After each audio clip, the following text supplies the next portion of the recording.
آپ کیا بول رہے ہیں؟ وہ نہیں، حنفی جو ہے وہ کیا بول رہے ہیں؟ حنفی کو حنفی کیوں کہا جاتا ہے؟ کہ اس نے امام ابو حنیفہ کو اپنا امام بنا لیا ہے، ان کی تقلید کرتا ہے، اور وہ یہ کہتا ہے کہ میں زندگی کے مسائل میں امام ابو حنیفہ کے اقوال کی تقلید کروں گا۔ تو میں یہ پوچھ رہا ہوں کہ اس طرح سے جو امام ابو حنیفہ کی یا امام شافعی کی یا امام مالک کی، احمد ابن حنبل کی جس طرح سے تقلید کی جاتی ہے، کیا اس طرح سے کسی امام کی تقلید صحابہ کے زمانے میں، تابعین کے زمانے میں، تبا تابعین کے زمانے میں ہوتی تھی؟ بھائی ہم تقلید جو کر رہے ہیں یہ آئمہ ان کی دلیلوں کے حساب سے ہی کر رہے ہیں نا، ان کی پھر دلیلوں میں کے پوچھ رہا ہوں، ہی۔ جو سوال کر رہا ہوں اس کا جواب نہیں دے رہے ہیں آپ۔ ابھی آپ نے بار بار ایک بات کہی نا کہ 1000 سال سے کرتے ہوئے آ رہے ہیں، یعنی 1000 سال سے کرنے کا مطلب یہ صحابہ کے زمانے میں نہیں ہوتی تھی نا؟ یہ جو ہاں تقلید ٹھیک ہو ہے، رہی ہے اس طرح کی تقلید صحابہ کے زمانے میں نہیں ہوتی تھی نا؟ وہ مجھے پتا نہیں۔ ابھی آپ خود بول رہے تھے کہ 1000 سال سے ہو رہی ہے، تو 1000 سال سے ہو رہی ہے تو اس کا مطلب صحابہ کے زمانے میں نہیں ہوتی تھی ایسی تقلید نا؟ وہ مجھے پتا نہیں، وہی تو بول رہا ہوں میں تقلید میں یہ بولنا چاہ رہا ہوں جو 1000 سال سے ہوئی یہ غلط ہوئی صحیح ہوئی یہ پوچھنا چاہ رہا ہوں میں، اتنا ہی، جو بھی میں ہوئی آپ سے صحیح یہ ہوئی پوچھ یا رہا غلط ہوئی۔ ہوں، آپ سلفی ہونے کا دعویٰ کر رہے ہیں تو تقلید جو آپ کا عقیدے کے بعد سب سے بڑا مسئلہ ہے، تقلید پہ تو آپ ثابت ہی نہیں کر پائیں گے کہ یہ صحابہ کے جو زمانے میں عقیدے جو پہ تو آپ ثابت ہی نہیں کر پائیں گے کہ صحابہ کے زمانے میں یہ عقائد پائے جاتے تھے جو آج کے دیوبندی اور بریلوی رکھتے ہیں۔ عقیدے پہ بات ہی نہیں کر رہا میں بات کر رہا ہوں فقہی مسائل پر۔ جیسی تقلید آپ کر رہے ہیں ایسی تقلید صحابہ کے زمانے میں نہیں ہوتی تھی، تو جو چیز صحابہ کے زمانے میں نہیں ہوتی تھی وہ آپ کے دین کا سب سے بڑا حصہ ہے، تو آپ کیسے اپنے آپ کو سلفی کہہ رہے ہیں؟ بھائی آپ سلفی ہونے کا دعویٰ مت کریے، آپ کا سلفی ہونے کا دعویٰ غلط ہے۔ بسم اللہ الرحمن الرحیم۔ ایک صاحب نے ویڈیو بھیجی تھی، اس پر مختصر تبصرہ تو میں نے گروپ میں کر دیا تھا، مناسب معلوم کہ اس کو ریکارڈ بھی کر دیا جائے، اس لیے کہ ان لوگوں کی طرف سے شرارتیں بہت زیادہ ہو رہی ہیں۔ حضرت مولانا ابوبکر غازی پور رحمۃ اللہ علیہ فرمایا کرتے تھے کہ غیر مقلدین حضرات کی طرف سے کچھ بھی اگر آیا کرے تو اگر موقع ہوا کرے تو اس کا جواب جو ہے دے دینا چاہیے، ہمارے علماء کی طرف سے جواب چلے جانا چاہیے، ورنہ تو یہ لوگ شرارت کرتے ہیں کہ ان سے ایک بات پوچھی گئی تھی، سوال کیا گیا تھا، اس کا جواب نہیں آیا اور جواب نہیں دے سکے۔ آج کل یہ میدان کے اندر خود ہی جو ہے دوڑ لگا رہے ہیں اور خود ہی اپنے آپ کو جو ہے تنہا دوڑ لگا کے اپنے آپ کو فاتح ثابت کرنے میں لگے ہوئے ہیں۔ تو ہمارے جو ساتھی ہیں پہلے تو ان سے گزارش ہے کہ ان کے یہاں جا کر جو ان سے سوالات وغیرہ نہ کیا کریں۔ ایسے ساتھی جن کا اپنا خود کا چینل ہے جو ان کو ایکسپوز کر رہے ہیں وہ تو ٹھیک ہے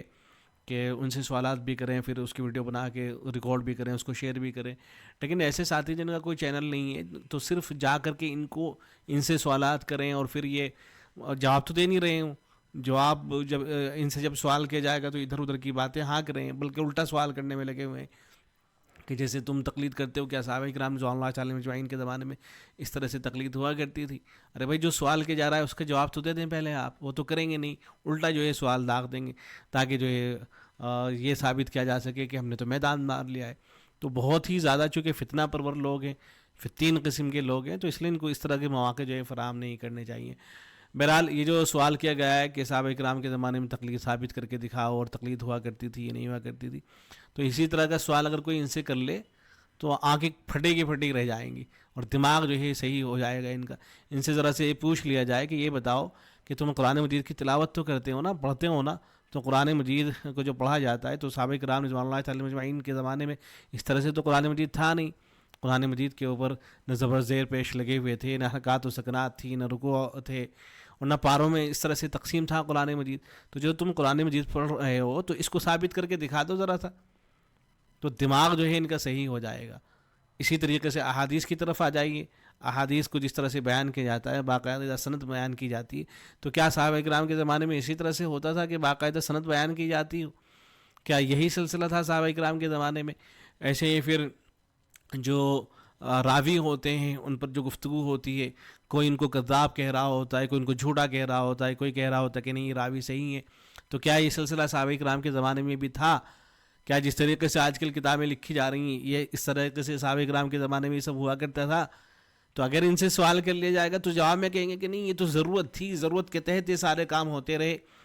قرآن مجید کے اوپر جو اعراب لگائے گئے وہ ضرورت کے تحت ہوا، پھر احادیث پر جو کلام ہونے لگا، احادیث کی جو کتابیں لکھی گئیں وہ سب ضرورت کے تحت ہوا۔ بھئی آپ لوگ کیوں احادیث کی کتابیں لکھ رہے ہیں؟ صحابہ کرام کے زمانے میں یہ ہوا تھا، یہ تو بعد کے زمانے میں ہوئے ہیں، سارے کام بعد کے زمانے میں ہوئے ہیں، تو وہاں تو کہیں گے نہیں ضرورت تھی اس لیے ہوا، لیکن جب تقلید کی بات آئے گی تو کہیں گے نہیں تقلید تو نہیں ہونی چاہیے اس لیے کہ صحابہ کرام کے زمانے میں نہیں تھی۔ تو جو اور چیزیں صحابہ کرام کے زمانے میں نہیں تھی اس کو آپ کس طرح سے ثابت مانتے ہو؟ یا تو کہیں گے کہ نہیں اس پر اجماع امت ہے، یا کہیں گے کہ نہیں، یعنی کچھ نہ کچھ بہانہ تراش لیں گے وہاں، اور یہاں جب تقلید کی بات آئے گی تو ان کو موت آ جائے گی امت مسلمہ کو صحیح بات بتاتے ہوئے، اور خود تقلید ہی کر رہے ہوں گے. ایسا نہیں ہے کہ ان کے یہاں پیدا ہوتے ہی ہر آدمی جو ہے محقق بن جاتا ہے، کہ ہر آدمی جیسے ہی پیدا ہوا اور مسجد میں پہنچا نماز پڑھنے کے لیے تو اسے نماز کے سارے دلائل یاد ہو گئے. انہیں کو کوئی آدمی جو ہے بٹھا کے ذرا سا دلائل معلوم کرنے شروع کر دے کہ ذرا شروع سے لے کے آخر تک نماز کے دلائل سناؤ، پھر روزے کے دلائل سناؤ، پھر ایسے ہی حج کے دلائل سناؤ، زکوٰۃ کے دلائل سناؤ، ایسے جو نئے نئے مسائل آ رہے ہیں ان کے دلائل، تجارت کے دلائل سناتے چلے جاؤ. تو کیا کوئی ہے ان کے اندر کوئی مائع کلال جو ہر مسئلے کے جو ہے دلائل بیان کر دے؟ بلکہ کچھ دیر کے بعد تو یہ اقوال پہ اتر آتے ہیں، یہ کہنا شروع کر دیتے ہیں کہ اس مسئلے میں جو ہے علامہ ابن تیمیہ رحمۃ اللہ علیہ کی رائے ہے، شیخ صالح الفوزان کی رائے یہ ہے، ناصر الدین البانی یہ کہا کرتے تھے. تھوڑی دیر کے بعد تو تم خود تقلید کے اوپر آ جاتے ہو، دلائل وغیرہ کسی کو یاد ہوتے نہیں ہیں. نمازوں کے چند دلائل یاد کر لیے ہیں، چند چیزیں یاد کر لی ہیں، انہیں کو لے کے جو شور مچاتے رہتے ہو. تو تقلید تو تم خود بھی کر رہے ہو. سارے کے سارے حضرات جتنے بھی حضرات ہیں جو اپنے آپ کو اہل حدیث کہتے ہیں، سب کے سب مقلدی ہیں. ایک مکتب فکر ہے، اس کی تقلید کرتے ہیں. ان کے ہاں ایسا نہیں ہو رہا ہوتا ہے کہ بھئی مسجد کے اندر کچھ لوگ تو وہ ہیں جو رفع دین کے ساتھ نماز پڑھ رہے ہوں، کچھ وہ ہیں جو بغیر رفع دین کے پڑھ رہے ہوں، یا کچھ وہ ہیں جو رکوع میں جاتے ہوئے رکوع سے اٹھتے ہوئے رفع دین کرتے ہوں، اور کچھ سجدوں کے درمیان میں رفع دین کرتے ہوں، اور یہ کہتے ہوں کہ نہیں ہماری تحقیق ابھی تک یہیں تک پہنچی ہے. ایسا کوئی بھی نہیں ملے گا آپ کو، بلکہ پورا جو ان کا مکتب فکر ہے وہ سب ایک ہی طریقے پر چل رہا ہے. تو تقلید اور کس چڑیا کا نام ہے؟ اسی چڑیا کا نام تو تقلید ہے. یہی تو تقلید ہے کہ سارے لوگ ایک جو مکتب فکر ہے اس کا اتباع کر رہے ہوں. یہی حنفی حضرات کر رہے ہوتے ہیں، یہی شافعی حضرات کر رہے ہوتے ہیں، یہی مالکی حضرات کر رہے ہوتے ہیں، یہی حنبلی حضرات، یہی آپ لوگ بھی کرتے ہیں. تو تمہیں یہ بحث کرنے کی ضرورت کیا ہے کہ تقلید جو ہے ہمارے یہاں جب ہم کہتے ہیں کہ امام حنیفہ رحمۃ اللہ علیہ کی ہم تقلید کرتے ہیں تو اس کا مطلب یہ نہیں ہوتا ہے کہ شخص واحد کی صرف تقلید کی جاتی ہے، بلکہ ایک مکتب فکر کی تقلید کی جاتی ہے. اس مکتب فکر کے اندر حضرت امام حنیفہ بھی ہیں، ان کے شاگرد بھی ہیں، بعد کے حضرات بھی ہیں. فتویٰ جو ہوتا ہے کبھی امام حنیفہ رحمۃ اللہ علیہ کے قول پر ہوتا ہے، کبھی ان کے شاگردوں کے قول پر ہوتا ہے، اور کبھی تو ایسا ہوتا ہے کہ ان حضرات کے قول پر جو ہے فتویٰ ہوتا ہے نہیں، بلکہ بعد کے جو حضرات ہوتے ہیں ان کے کسی قول پر جو ہے فتویٰ ہوتا ہے. تو مکتب فکر کی تقلید جو ہوا کرتی ہے، شخص واحد کی تقلید نہیں ہوا کرتی ہے. وہ پوری امت مسلمہ اس وقت یہی کر رہی ہے. ایسا نہیں ہے کہ کوئی تقلید سے ہٹ کر جو ہے کچھ اور کر رہا ہو. اور رہا صحابہ کرام رضوان اللہ علیہم اجمعین کے زمانے میں چیزیں تھی یا نہیں تھی، تو تھیں، مرتب انداز میں نہیں تھی. البتہ مرتب انداز میں جس طریقے سے قرآن مجید صحابہ کرام کے زمانے میں پڑھا جاتا تھا، لیکن بعد میں چل کر اس کے اندر کچھ اور اضافے کر دیے گئے، اعراب وغیرہ لگا دیے گئے، دوسری چیزوں کا اضافہ کر دیا گیا. یا جس طریقے سے احادیث تھی تو ظاہر اللہ کے نبی صلی اللہ علیہ وسلم کے زمانے میں، صحابہ کرام کے زمانے میں ساری چیزیں موجود تھیں، لیکن سند نہیں تھی. سند کا سلسلہ جو ہے بعد میں شروع ہوا، چونکہ رجال جو ہے بڑھتے چلے گئے، اس لیے جو ہے سند کا سلسلہ شروع ہو گیا. اسی طریقے سے اور چیزیں کہ جیسے جیسے زمانہ جو ہے بڑھتا چلا گیا، دور ہوتے چلے گئے ہم، اسی طریقے سے نئے نئے علوم مرتب ہوتے چلے گئے. ابھی جتنے بھی علوم ہیں ہم ان سب کو مانتے ہیں، اور جتنی بھی کتابیں تحقیقات علماء کی ان سب کو جو ہے مانا جاتا ہے. اب یہاں یہ بحث کرنا کہ کیا صحابہ کرام کے زمانے میں چیز تھی یا نہیں تھی، یہ لایعنی قسم کی باتیں ہیں اور غیر ضروری قسم کی یہ چیزیں ہیں. بہرحال صحابہ کرام کے زمانے میں بھی یہ ہوتا تھا. دیکھیں آپ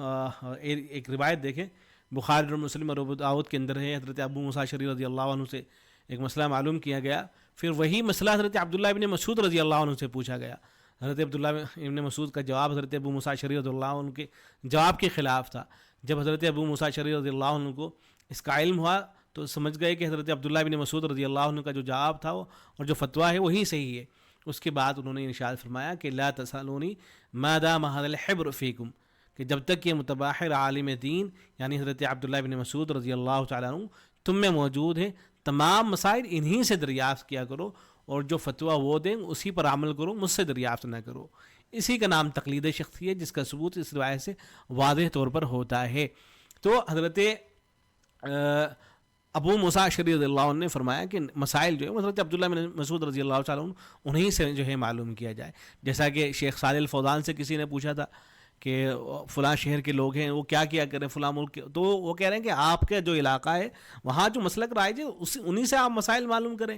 اس لیے کہ جو سعودی عرب کے اندر رہنے والے ہیں اگر وہ مصری علماء سے جا کے مسئلہ معلوم کریں گے، وہاں کے جو شافعی علماء ہیں ان سے مسئلہ معلوم کریں گے تو کیا جواب دیں گے؟ وہ یہ کہیں گے کہ تم داڑھی رکھنا تمہارے لیے ضروری نہیں ہے، تم داڑھی کٹا لو.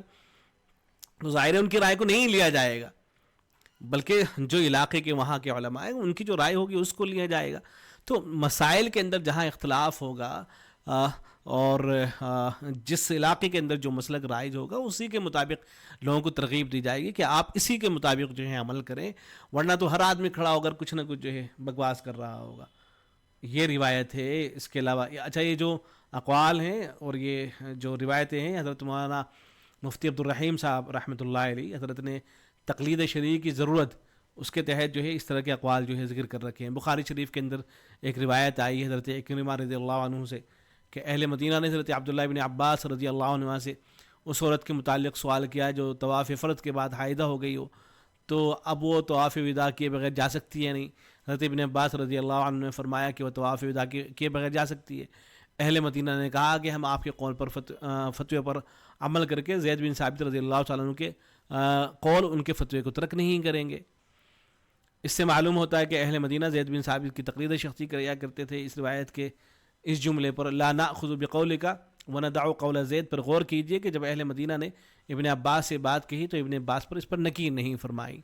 کہ تم تقلید و اتباع کے لیے، یعنی تقلید کے لیے ایک معین شخص کو لازم کر کے شرک بدعت اور گناہ کے مرتکب ہو رہے ہو۔ اگر تقلید شخصی ناجائز اور حرام ہوتی تو ابن عباس ضرور نکیر فرماتے۔ ایسے بہت سے روایتیں جو ہیں اس کے اندر ذکر کی گئی ہیں۔ حضرت ابن عباس مجتہد تھے، تاہم فرمایا کرتے تھے کہ جب حضرت علی رضی اللہ عنہ کا فتویٰ موجود ہو تو پھر کسی اور فتوے کی ضرورت نہیں ہے۔ حضرت معاذ رضی اللہ عنہ کا مشہور قصہ ہے کہ جب یمن پہنچے اللہ کے نبی صلی اللہ علیہ وسلم نے معلوم کیا تھا ان سے کہ کس طرح سے جو ہے مسائل کو حل کرو گے، پھر انہوں نے بتایا، اور اہل یمن جو تھے وہ حضرت معاذ سے ظاہر مسائل معلوم کیا کرتے تھے۔ تو یہ اس طرح کے بہت سے دلائل یہ صاف طور پر یہ بتاتے ہیں کہ صحابہ کرام رضوان اللہ علیہم جو ہے ان کے زمانے میں بھی یہی ہوتا تھا کہ یا تو یہ ہوتا تھا کہ مستقل کوئی مکتبے بہت سے علماء ہیں، ان حضرات کی کوئی رائے چل رہی ہوتی تھی اس کو لیا جاتا تھا، یا یہ ہوتا تھا کہ کوئی شخص واحد ہیں اپنے علاقے کے عالم دین ہیں ان سے جو لوگ مسائل معلوم کیا کرتے تھے، اور دوسرے رائے جو ہوتی تھی اس کو ترک کر دیا جاتا تھا۔ یہی تقلید کے اندر بھی ہوتا ہے کہ کوئی مسئلہ ہوتا ہے، اس مسئلے کے اندر اختلاف ہوتا ہے، ایک مکتب فکر یہ کہہ رہا ہوتا ہے کہ نہیں آپ کو جو یہ والی بات جو ہے قرآن و سنت کے زیادہ مطابق ہے، یہ والی بات آپ کو لے لینی ہے، دوسرا مکتب فکر کہہ رہا ہوتا ہے کہ نہیں یہ بات نہیں لینی ہے۔ تو ایسے میں جو علاقے کے لوگ ہوتے ہیں وہ ایک جو مکتب فکر ہے، جس مکتب فکر کو فالو کرتے ہیں اس کو لے رہے ہوتے ہیں، تو اس میں کوئی حرج کی بات نہیں ہے، یہ جائز ہے۔ اس کو اہل علم صرف ہمارے علماء اس کو جائز نہیں کہتے ہیں بلکہ تمام امت مسلمہ اس کو جائز کہتی ہے، اور جو یہ کہتے ہیں کہ ناجائز حرام ہے، اس طرح کی جو باتیں کیا کرتے ہیں یا اس کو شرک قرار دینے کی کوشش کرتے ہیں، اس طرح کے تمام وہ لوگ احمق ہیں، بیوقوف ہیں، ان کو جو ہے اس کا علم ہی نہیں ہے، وہ جانتے ہی نہیں کہ قرآن و سنت پر جو ہے عمل کس طرح سے کیا جائے گا، ورنہ تو پوری امت مسلمہ کا بیڑا غرق ہو جائے گا۔ تو خود تمہارے ہاں کیا ہوتا ہے؟ تمہارے ہاں بھی تو یہی ہوتا ہے نا کہ کوئی مسئلہ چل رہا ہوتا ہے تو تمہارے علماء کی تمام کی تقریباً ایک ہی رائے ہوتی ہے، اور وہی اپنی عوام کو بتایا جا رہا ہوتا ہے، وہی تمام کی تمام عوام اسی پر عمل کر رہی ہوتی ہے۔ تو یہ سارا سب جگہ یہی سسٹم ہے، یہی سسٹم چل رہا ہے، اس کے علاوہ کوئی اور سسٹم نہیں ہے۔ اسے تو خود یہ آگے بڑھ کر یہ کہہ دیا کرتے ہیں کہ نہیں یہ تو اتباع ہے، اس کو آپ تقلید کیسے کہہ دیں گے؟ غیر ضروری باتیں ہیں سب کی سب۔ تقلید کے اندر بھی یہی ہوتا ہے کہ وہاں دلائل موجود ہوتے ہیں، بس جو سامنے والا ہے اس کو دلائل نہیں بتائے جاتے ہیں۔ اتباع کے اندر بھی آپ اس کو اتباع کہہ لیجیے، تقلید کہہ لیجیے، ایک ہی بات ہے۔ جہاں سرے سے کوئی دلیل ہی موجود نہ ہو یا خدا نہ خواستہ قرآن و سنت کے خلاف کوئی بات کہی جا رہی ہو، اس کو تو کوئی بھی نہیں لیتا ہے۔ اور اگر کوئی آدمی اللہ نہ کرے قرآن و سنت کو چھوڑ کر جانتے ہوئے کہ قرآن و سنت موجود ہیں پھر کسی امام کی رائے کو لے رہا ہے اور پھر بالکل یہ کہہ رہا ہے کہ میں تو آنکھیں بند کر کے اس کو مانوں گا اور میں تو اللہ کے رسول صلی اللہ علیہ وسلم کو مانوں گا ہی نہیں، تو یہ آدمی تو مسلمان بھی نہیں ہو سکتا ہے۔ تو اگر آپ کا نقطہ نظر حنفی، شافعی، مالکی، حنبلی حضرات کے بارے میں یہی ہے کہ یہ حضرات اللہ کے نبی صلی اللہ علیہ وسلم کے اقوال کو جان بوجھ کے چھوڑ دیتے ہیں اور جو اپنے امام ہوتے ہیں ان کے اقوال کو لیتے ہیں، تو ایسی صورت میں پھر کفر کا فتویٰ ان پر لگایا کرے، آپ کی طرف سے کفر کا فتویٰ ان پر لگنا چاہیے، لیکن ایسا تو کرتے نہیں، اس لیے کہ آپ کو بھی پتہ ہے کہ صحیح بات یہ ہے کہ یہ حضرات ایسا نہیں کرتے ہیں، بلکہ اللہ کے نبی صلی اللہ علیہ وسلم کی باتوں ہی کو لے جاتا ہے، بس سمجھنے میں جو ہے نس فہمی کے اندر جو ہے اختلاف ہو جاتا ہے، اس کی وجہ سے جو ہے پھر یہ اختلاف پیدا ہو جاتا ہے، اور یہ سب جگہ ہوتا ہے، کوئی اس کو جو ہے غلط نہیں کہتا ہے۔ اللہ رب العزت ان فتین کو عقل سلیم عطا کرے اور ان کے فتنے سے پوری امت مسلمہ کی حفاظت فرمائے۔ میں انشاءاللہ اگر کوئی اس طرح کی چیزیں اور آتی ہیں تو ان پر بھی تبصرہ کروں گا۔ السلام علیکم ورحمۃ اللہ۔